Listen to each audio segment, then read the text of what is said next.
Hello प्यारे बच्चों। तो आइए आज हम पढ़ते हैं बाल महाभारत कथा का पाठ 4 अम्बा और भीष्म। सत्यवती के पुत्र चित्रांगद बड़े ही वीर परंतु स्वेच्छाचारी थे। एक बार किसी गंधर्व के साथ युद्ध हुआ, उसमें वह मारे गए। उनके कोई पुत्र न था, इसलिए उनके छोटे भाई विचित्रवीर्य हस्तिनापुर की राजगद्दी पर बैठे। विचित्रवीर्य की आयु उस समय बहुत छोटी थी, इस कारण उनके बालिग होने तक राजकाज भीष्म को ही संभालना पड़ा। जब विचित्रवीर्य विवाह के योग्य हुए तो भीष्म को उनके विवाह की चिंता हुई। उन्हें खबर लगी कि काशीराज की कन्याओं का स्वयंवर होने वाला है। यह जानकर भीष्म बड़े खुश हुए और स्वयंवर में सम्मिलित होने के लिए काशी रवाना हो गए। देश विदेश के अनेक राजकुमार उस स्वयंवर में भाग लेने के लिए आए थे। राजपुत्रियों को पाने के लिए आपस में बड़ी स्पर्धा थी। क्षत्रियों में भीष्म की प्रतिज्ञा की प्रतिष्ठा अद्वितीय थी। उनके महान त्याग और भीषण प्रतिज्ञा का हाल सब जानते थे। इसलिए जब वह स्वयंवर मंडप में प्रविष्ट हुए तो राजकुमारों ने सोचा कि वह सिर्फ स्वयंवर देखने के लिए आए होंगे, परंतु जब स्वयंवर में सम्मिलित होने वालों में भीष्म ने भी अपना नाम दिया तो अन्य कुमारों को निराश होना पड़ा। उनको क्या पता था कि दृढ़व्रती भीष्म अपने लिए नहीं वरन अपने भाई के लिए स्वयंवर में सम्मिलित हुए हैं। सभा में खलबली मच गई। चारों ओर से भीष्म पर फव्तियां कसी जाने लगी, माना कि भरतवंशी भीष्म बड़े बुद्धिमान और विद्वान हैं। स्वयंवर से इन्हें क्या मतलब, इनके प्रण का क्या हुआ, जीवन भर ब्रह्मचारी रहने की इन्होंने जो प्रतिज्ञा की थी क्या वह झूठी थी। इस भांति सब राजकुमारों ने भीष्म की हंसी उड़ाई। यहाँ तक कि काशीराज की कन्याओं ने भी भीष्म की तरफ से दृष्टि फेर ली और उनकी अवहेलना सी करके आगे की ओर चल दी। भीष्म इस अवहेलना को सह न सके। उन्होंने सभी राजकुमारों को हराकर तीनों राजकन्याओं को बलपूर्वक रथ पर बैठा लिया और हस्तिनापुर को चल दिए। सौब देश का राजा शाल्व बड़ा ही वीर था। काशीराज की सबसे बड़ी कन्या अम्बा उस पर अनुरक्त थी और उसको मन ही मन अपना पति मान चुकी थी। शाल्व ने भीष्म के रथ का पीछा किया और उसको रोकने का प्रयत्न किया। इस पर भीष्म और शाल्व के बीच घोर युद्ध छिड़ गया। भीष्म ने उसे हरा दिया, किंतु काशीराज की कन्याओं की प्रार्थना पर उसे जीवित ही छोड़ दिया। भीष्म काशीराज की कन्याओं को लेकर हस्तिनापुर पहुँचे। विचित्रवीर्य के विवाह की सारी तैयारी हो जाने के बाद जब कन्याओं को विवाह मंडप में ले जाने का समय आया तो काशीराज की बड़ी बेटी अम्बा एकांत में भीष्म से बोली, गांगेय, मैंने अपने मन में सोब देश के राजा शाल्व को अपना पति मान लिया था। इसी बीच आप मुझे बलपूर्वक यहाँ ले आए। मेरे मन की बात जानने के बाद आप मेरे बारे में अब जो उचित समझे करें।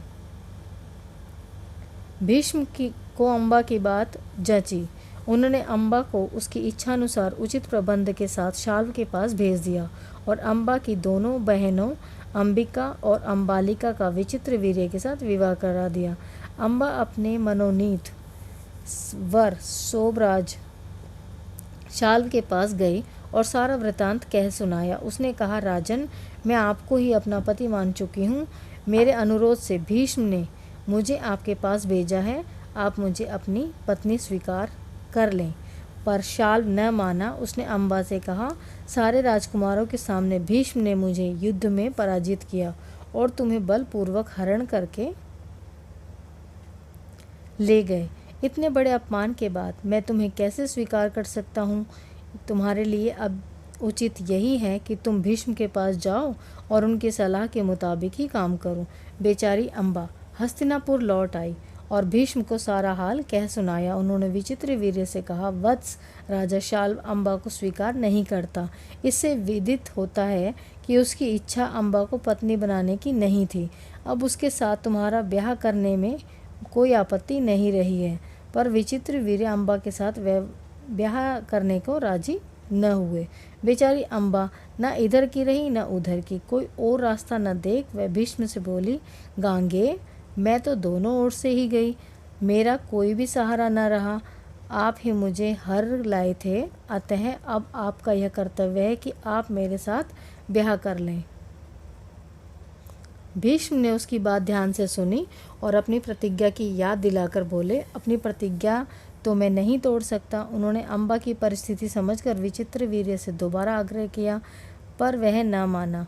भीष्म ने अम्बा को फिर समझाया और कहा, सोबराज, शाल्व के ही पास जाओ और एक बार फिर प्रार्थना करो। लाचार अम्बा फिर शाल्व के पास गई और उसकी बहुत मिन्नतें की, लेकिन दूसरे की जीती हुई कन्या को स्वीकार करने से सोबराज ने साफ इनकार कर दिया। अम्बा इस प्रकार 6 साल तक हस्तिनापुर और सोब देश के बीच ठोकरें खाती फिरी। उसने अपने इस सारे दुख का कारण भीष्म को ही समझा।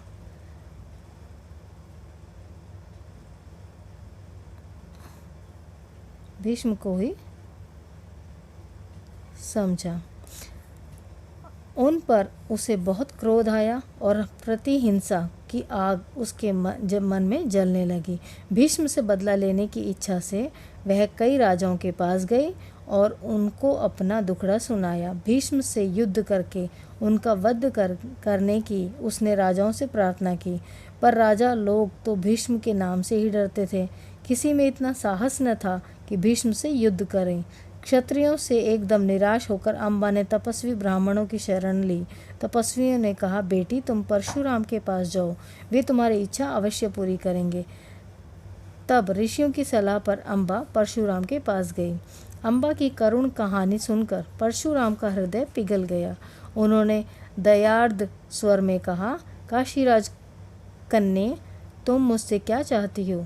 अम्बा ने कहा, ब्राह्मण वीर, मेरी प्रार्थना केवल यही है कि आप भीष्म से युद्ध करें।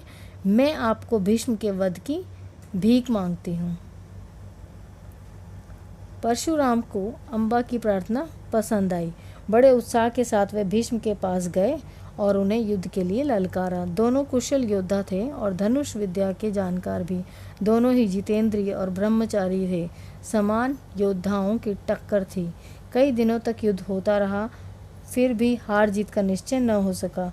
अंत में परशुराम ने हार मान ली और उन्होंने अम्बा से कहा, जो कुछ मेरे वश में था कर चुका, अब तुम्हारे लिए यही उचित है कि तुम भीष्म ही की शरण लो।